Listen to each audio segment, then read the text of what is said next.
Good evening. We bring you the latest in the world of sports. I'm Paulo Del Rosario.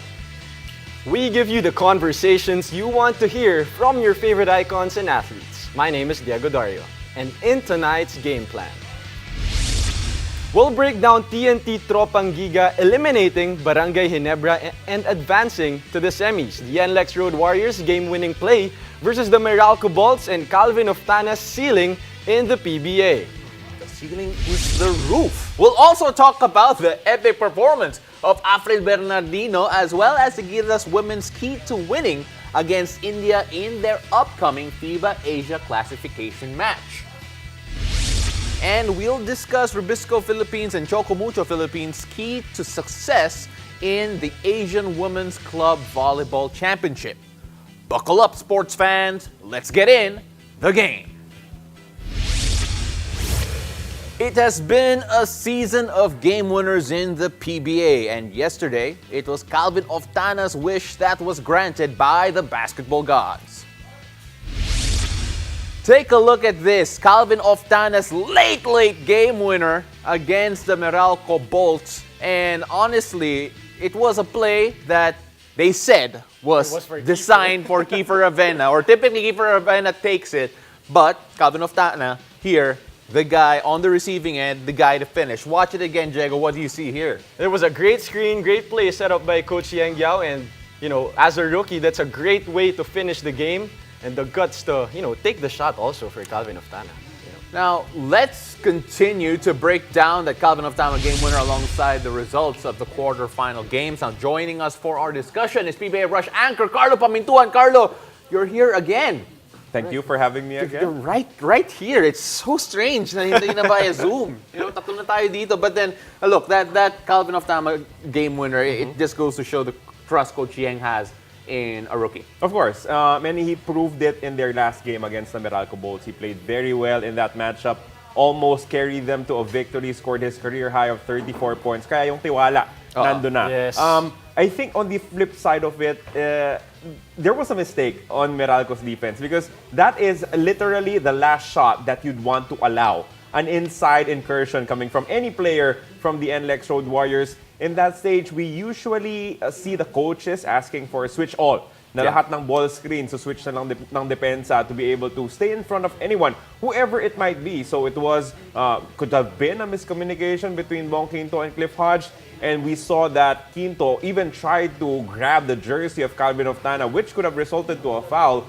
You know that he was nowhere near in position to try and defend Oftana's eventual game winner. Kiefer Avena sent out a tweet saying that I would, quote, inbound the ball and give it to Calvin again. The finish was awesome, but the pass was just as important as the made basket. Props to Jericho Cruz. And grabe yun, Yeah, right, Keith. Yeah, you know what, Kiefer? Whatever. You're taking that shot. When you're there on the court, you're gonna have to take that last shot. May I know. Alfred Aroga nga na depensa, tinira ni Keeper. Exactly. Well, look, Kiefer Avena, obviously, in his absence, Oftana had to step up. Yeah. And do you feel that out of all the guys that could have raised their game to another level, that Calvin Oftana was the guy to really fill in that gap? That's the thing about NLEX because you never know who is going to step up for them. That's the beauty of NLEX basketball. And that is also why Meralco finds it tough to defend NLEX. If you match them up 7 times, all of those 7 games will be close. Kasi pareho sila ng ginagawa eh. You don't have like a 20-point scorer for Meralco or NLEX. So it's more difficult. It's a lot of in-game adjustments. It's a lot of reads. And it just so happened that Oftana was given the opportunity because it could have been literally anyone else for the NLEX Road Warriors given that particular play. You know what? Calvin Oftana, he is one of the more exciting young players in the league right now. Jegs, his ceiling, in your opinion? Yeah, like what you said, the ceiling is the roof. Oh, high roof. No, but talking about Calvin Oftana, a rookie in the PBA, a 6'5" wing, can also play the 4 who can stretch the floor for NLEX. That's why he's such a good fit. He had the chance to get to know Coach Yang's offense, and eventually he found his groove, and we could see that 8 3-pointer game by Calvin, and then this game winner. So I think Calvin Oftana for me is an automatic mismatch. Whether he plays the 3, he can post people up, he's bigger than a lot of wings, or on the 4 spot, he's more versatile. He can drive the ball, put the ball down the floor, and also shoot 3s for NLEX. And playing with NLEX and under Coach Yang Yao, he's going to be physical, he's going to be able to bang bodies, and no matter what.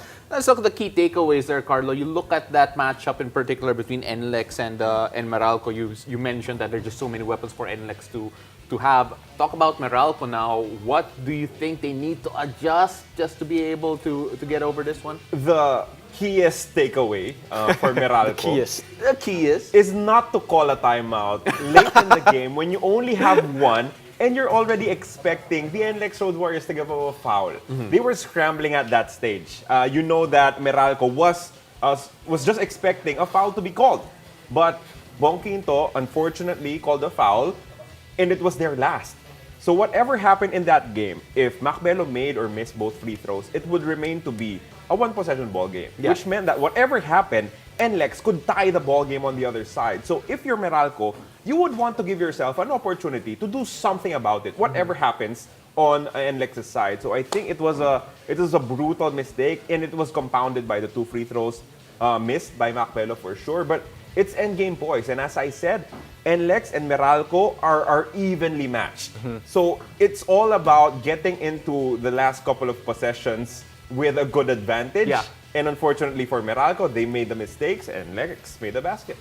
Well, we move on now to the next matchup, the TNT Tropang Giga dethroning the Barangay Ginebra San Miguel. And right now, I know that my father is watching, so I'm very sorry for the loss. But Jegs, looking at that matchup, TNT, they're top of the eliminations for a reason, and I think it showed in that particular game. Oh, that's true. And also, I think TNT is the fresher team in this series. That's why they won that first game. They had a 1-week break before the playoffs started. So I think, that's what they did. They forced a lot of turnovers. They ran, they picked up the pace, and they got a lot of easy baskets in transition. Meanwhile, Ginebra, they had a tough time going with the pace of the TNT team. Well, TNT Tropang Giga, so many exciting players right now, especially Mikey Williams. Jason Castro had minutes restriction because they can. That's just how loaded they are right now. Just how high are you on this TNT team? Oh, they would be, one of the favorites. Unfortunately for them, they will be matched up against the other favorites for the semifinals. It will be TNT versus the San Miguel Beermen. But,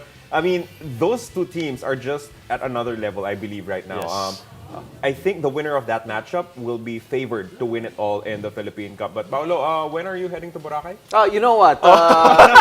Restrictions here. Family? No. I'm here working every day. So wala akong bakasyon eh. Okay? Wala akong off-season. Okay? But, Jegs, look, there's a lot of teams, a lot of people online and a lot of observers, even Coach Chot, was saying that this Ginebra team did not have all the pieces that they had. They weren't complete because of the injuries and all of that. But if you're a Ginebra fan right now, what are you looking forward to next conference? And of course, hopefully, if this team is healthy. Well, Ginebra, they still have the talent. They have all the talent, one of the most talented teams in the PBA. And also, if they get healthy next conference, they're going to be, a dangerous team as well. So if you're a Ginebra fan, expect more, competitiveness, I guess, for Ginebra. I want them. I think they're going to dominate next conference if they make the most out of the talent, if they stay healthy, and also if C-Stan gets the hold of Coach Tim's offense in Ginebra. And of course, we're always looking forward to the matchups now happening. Of course, TNT and San Miguel. Do you feel that the winner of this particular matchup will end up the title favorites, regardless of who ends up coming out the other bracket? I would think so. I think that SMB and TNT are, again, two of the top teams. SMB suffered a couple of tough losses in the end game, but I don't think that their general record would describe how dominant they were. But I just want to quickly go back to the question that you asked, Diego. What's in store for the future for Barangay Ginebra? Well, what's in store for the future for Barangay Ginebra is Justin freaking Brownlee. The next conference will be an import conference, and you know that they already have a list of just one import in Justin Brownlee. He will be coming back, and he will solve everything for Barangay Ginebra, and they will be title contenders once again. Yeah, of course, Justin Brownlee. I'm pretty sure he's pretty good, right? He's all Yeah, right. He's for won. sure, for sure. Yeah, he's gotten I would a say few that, championships. Yeah. Okay, so this Barangay Ginebra team, a lot to work on. Do you feel that there is maybe a little rejiggering that needs to be done roster-wise, or do you think that if they run it back and just come back healthy, they will be title contenders once again? Well, I think if they stay healthy, I think they could give that one more chance, especially with the system of Coach Tim. He runs a little bit of the triangle, some of, a hybrid offense, and it takes a while to get used to, a lot of practice time, and that's something that they didn't have a lot of before the season started. So I think still big future for this Ginebra team. A lot to look forward to for all the franchises still left in the playoffs, and for Barangay Ginebra fans, a lot to look forward to moving on as well. Thank you again to Carlo Pamintuan for being here, being so close to us, giving us the energy that we can never get via Zoom. Call Diego if you need a point guard. If you need, that is true. Stay ready. Carlo, thank you very much. Thank you, Carlo. Thank you. All right, so after the break, we'll talk about the brilliance of Afril Bernardino and the emergence of Claire Castro as the Gilas women get set to face India in their classification match. Stay tuned. You're watching the game.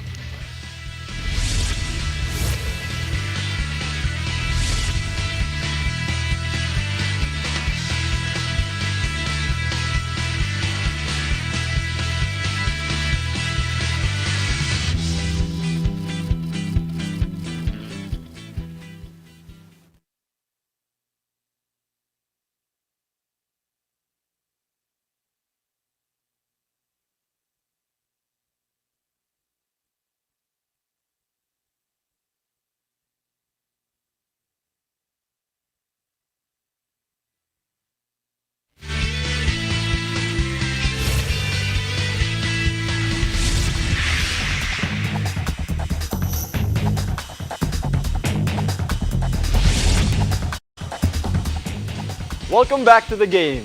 The Gilas Pilipinas women's basketball team has one more shot at staying in Group A after their heroic battle against Chinese Taipei last night. Joining us tonight to talk about the team's performance as well as their chances in the upcoming do-or-die matchup against India is former Gilas women's member and also former Fighting Maroon. I have to say that. Bea Daez Fabros, welcome to the game, Bea. Hi, Jegs. Hi, Pao. Thank you for having me again. Thank you. So, wait, sorry, before we go on to this game and talk about what happened in Chinese Taipei, I just want to clarify, because right now we're playing against India, and that is for classification to basically figure out who's not last place in this tournament. Pero Bea, it is a very important game. Why? Yes, because definitely the winner of this game will be staying in the level 1 of the FIBA Asia Cup. And the last place, the one who loses, will be relegated to level 2. So that is really the importance. We want to be able to stay in level 1, keep the competitiveness of Gilas here in the level 1 of FIBA Asia.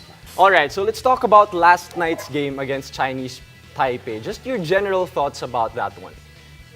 Well, despite the outcome, I think that Gilas played very well in the first half, keeping them in striking distance against Chinese Taipei before they really exploded in the third quarter, breaking the game wide open. But I'd like to highlight two main adjustments that Gilas did in that game in the first half. First is really activating the middle, activating their only legitimate center in Claire Castro. And secondly, the adjustment on defense. You notice that they were actually putting in different types of zones, 1-2-2, 2-3, knowing that Chinese Taipei is not the best three-point shooting team coming into the game, although that did backfire coming into the third quarter when they exploded with 7 3-point shots, ending the game with 15 made 3-point field goals.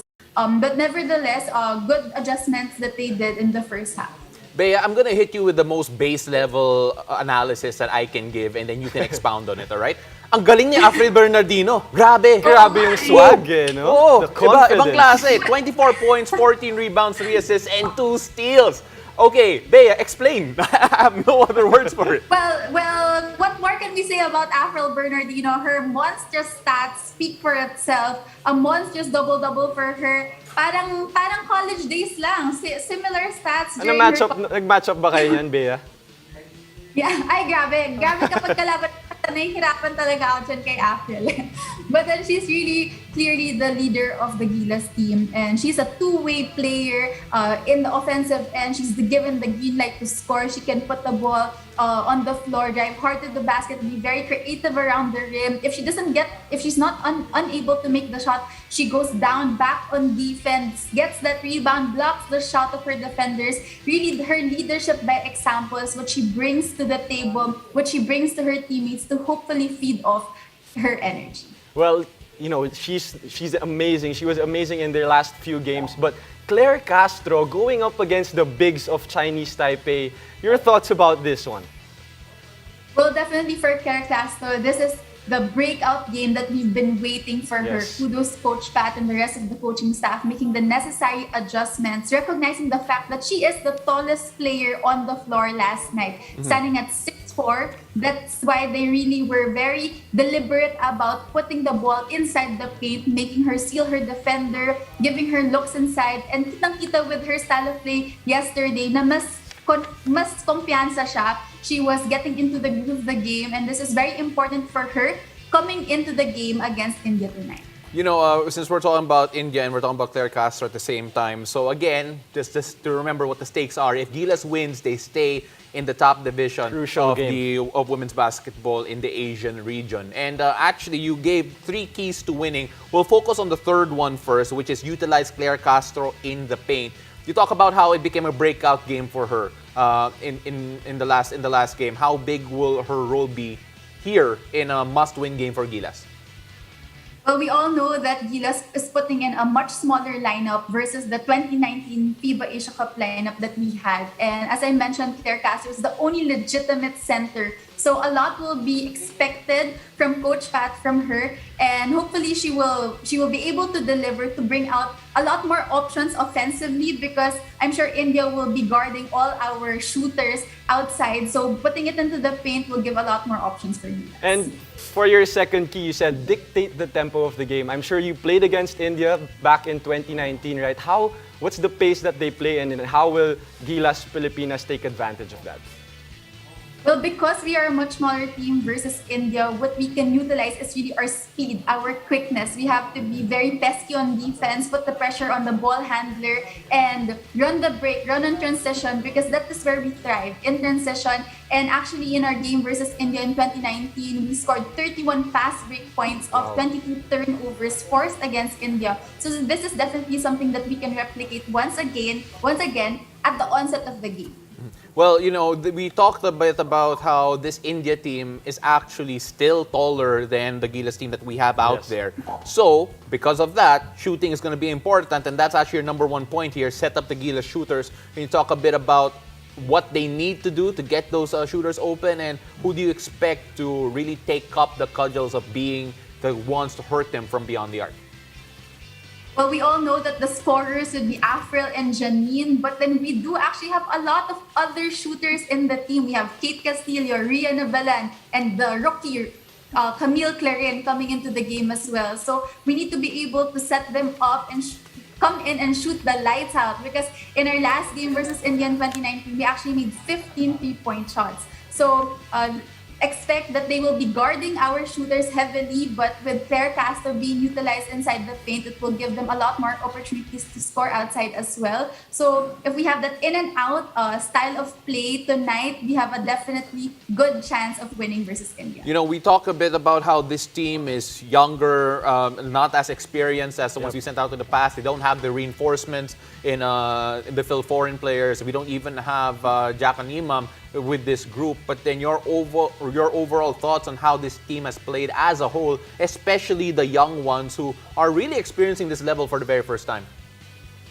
Well, I think overall, as I mentioned in the previous night, that all we want is to improve every game. And yesterday, I saw improvements once again in the first half, although they weren't able to sustain it all throughout the game. But then really the little improvements that they're able to get, and just the experience of being out there against the greatest teams in Asia and in the world is something that they can really bring in. And great for Claire Castro that she had a breakout game. That's the confidence that she can bring in tonight's game. Ilabas na nila lahat kasi ito na lang yung last and final game for them to stay in the FIBA Asia Cup level 1. Bea, we are hoping that the next level of improvement results in a victory tonight. Thank you very much for joining us. Thanks, Bea. Thank you, Pao.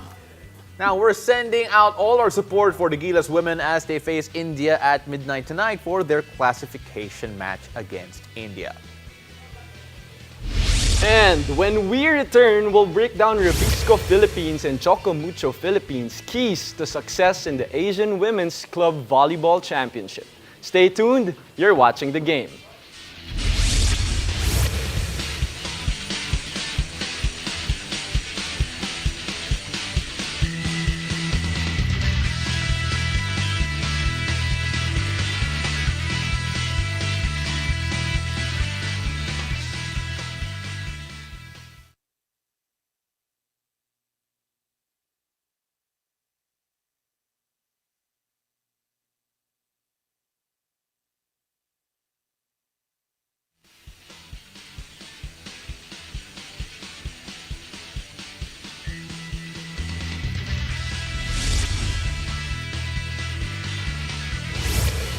Welcome back. You're watching the game. I'm Paulo De Rosario. Ribisco Philippines and Choco Mucho Philippines continue their journey to the Asian Women's Club Volleyball Championships as they arrived in Thailand. As the Asian Women's Volleyball matches begin tomorrow, what will our Filipina squads need to succeed in this tournament? Now, here to help us answer is our resident volleyball analyst, Neil Flores. Neil, welcome back to the game. Hi, Neil. Hi, Pao. Hi, Diego. It's nice to be back. Thank you so much for having me tonight. Neil, you know what? Since the pandemic, I have yet to be able to work with you in a volleyball game. Yeah. I'm sure that's gonna happen That's gonna soon, happen Pao. soon. It needs to happen. But I'm excited to talk volleyball here with you again. So let's start off first with the Ribisco Philippines. You gave keys to winning and key players. So we're gonna go through both of them right now, and then you explain how the key players can help the keys to winning. The key to winning that you have is a balanced offense, and the key players you named were Dindin Santiago Manabat, Rhea de Maculangan, Abi Marano. Can you tell us a bit about that and how they all work together? Well, these are exciting times for Philippine volleyball because we all know we have been in hiatus for a very, very long time. And finally, meron na ulit tayong representation sa international scene. And with Ribisco Philippines, yes, that's correct. Balanced offense ang tingin kong ikakapanalo ng kupunan natin sa Pilipinas. All attackers really need to get involved in the scoring picture. Lalo na ngayon, di ba, parang if dati kaya ng isang player to score most of the points in the international scene, hindi na kaya yun. There are a lot of fresh faces for Ribisco Philippines. You have Faith Nisperos, Ivy Lacsina, Ea Laure. These are the top scorers in their respective universities. And I'm really happy with the addition of Gemma Galanza because for us to achieve that balanced offense, yung passing hitters yung magiging crucial dito. They have to be able to set up Rhea de Maculangan so that she can decide kung paano papatakbuhin yung offense niya. Now, talking about the key players, ang dami ko ng pangalan na sinabi kanina, the focus will really be on Dindin Santiago Manabat. Coming off a successful championship run in the PVL. We saw her vintage form. She can easily score 25 to 30 points. So in this tournament, she might be the go-to girl for Ribisco Philippines. And for the setter's position, you have the veteran Rhea de Maculangan. In-game decision-making naman yung crucial for her. She has a lot of powerful attackers, so it's all about bringing out the best in every player and drawing out the best combination plays also to keep the opponents guessing. And lastly, I talked about Abi Marano. She has probably one of the longest stints in the national team. 2015 ata siya nagsimula, if I'm not mistaken. And as a vocal leader, magiging crucial din yung leadership role niya. And with her experience in the past, marami na siyang natutunan sa international stage. You know, I forgot one part of your little thesis defense here. Kasi grabe sumugot si Neil, no? Parang parang professor Kung ako yung professor, uno na on you uno na yan. returns. Well, sa Lasal, pasang-awa lang yun. But anyway, the challenges that you put, blocking is going to be an issue for this team. Could you explain just a bit why? This team does have the height, but then why would this be a problem? I say that this can be a point of concern kasi maraming bago na first time lang sa sabak sa ganitong level of competition. And when it comes to facing powerhouse teams sa neighboring countries natin, the lateral movement and quick response will be very crucial. So I'm excited to actually see the youngsters play against these powerhouse teams. So hopefully we can get good touches on the attacks of our opponents to set up our own offense as well. And now let's move on to the other Philippine team, Choco Mucho. You said that their keys to winning is strong net defense. Key players that you mentioned, MJ Phillips, Riri Meneses, Don Macandili, and the challenges that they're gonna face, floor defense. Why is that, Neil? Now for Choco Mucho Philippines, if you look at their roster, parang dito inilagay yung pinakamatitibay nating middle blockers. You have Riri Meneses, you also have Majoy Baron, Del Palomata. And if we can get successful touches on the first attack of our opponents, mas madali tayong to set up our transition plays. Now, when it comes to key players, if ever man na makakalaro nga si Kaley Mao, I think that would be a great addition for the Philippine team. She's expected to pace all scorers, but again, we're still not sure if she's going to play. Then you have Riri Meneses, one of the best blockers right now. I would say that I have seen her grow really well dito sa volleyball scene sa Pilipinas. She emerged as the best blocker in the recently concluded PBL, and she is really peaking at the right time. And yun nga, with MJ Phillips and Don Macandili, yung experience din nila madadala. Si Don Macandili will take over the floor defense and first balls of Choco Mucho Philippines. But the question is, gaano kalaking area ba ang kailangan niyang sakupin? So yun yung point of concern ko. We have good blockers, we have good hitters, but can the passes be consistent for us to score the points for Team Philippines?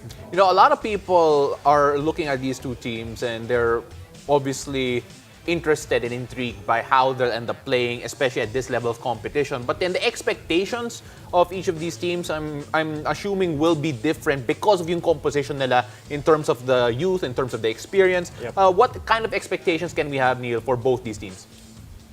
Siguro sa akin, as an avid volleyball fan, I'm managing my expectations as well. Kasi instead of sending out one solid core of the Philippine team, we decided to go for two different teams with different compositions. Siyempre, may mga diskarte naman yung coaching staff natin. But again, I feel that this tournament, itong unang tournament na sasalihan natin after a very long time, is really for the exposure of the players to get the volleyball program in the Philippines rolling. And hopefully, we get to identify a solid core. I have been an advocate of having one solid core. And throughout this tournament, malalaman din natin kung ano yung mga positions na kukulangin for each of the respective teams. We still have a lot of talent here na wala sa roster. So eventually, we can actually tap more players that will be fit dito sa national team natin. And it was mentioned nga, Neil, na they're going up against international club teams. The competitiveness will be there, but you think it will be a challenge for them na they didn't have a lot of training time when it comes to playing together, executing their plays. Do you think that will be a problem for them or a challenge for them coming into this tournament? This has always been one of the points of concern na gelling will always be an issue kasi syempre nag-iiba tayo ng tao with the bubble setup, hindi rin naging super consistent yung training natin. I think na 3 months more or less ang nakuha natin in preparation for the tournament. So siguro yung skill set ng bawat isa and yung maturity doon na lang dadalhin kasi I think again, volleyball is a universal language. It's the same for all countries. You know the basics. So it's a matter of bringing your A game in each and every game. Yeah, I like how you said that it is a universal language. Parang sabi ng BTS, right? My universe for sure. And of course, Neil, it's so great having you talk about the Philippine volleyball again. Personally, I can't wait to work with you again. It was really fun doing Spiker Surf with you. And hopefully, we get to do it again soon for the national team. Thanks, Neil. Thank you so much, guys. Now, you may catch our Filipino volleyball teams in the AVC 2021 Asian Club Volleyball Championships live from Thailand.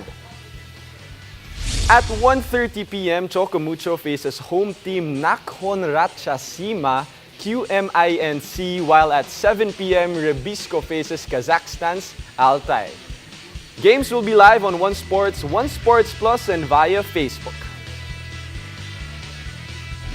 And that's it for tonight. Thank you for joining. My name is Diego Dario. Catch us weeknights here on One News, One Sports, and One Sports Plus. I'm Paulo Del Rosario, and this has been The Game.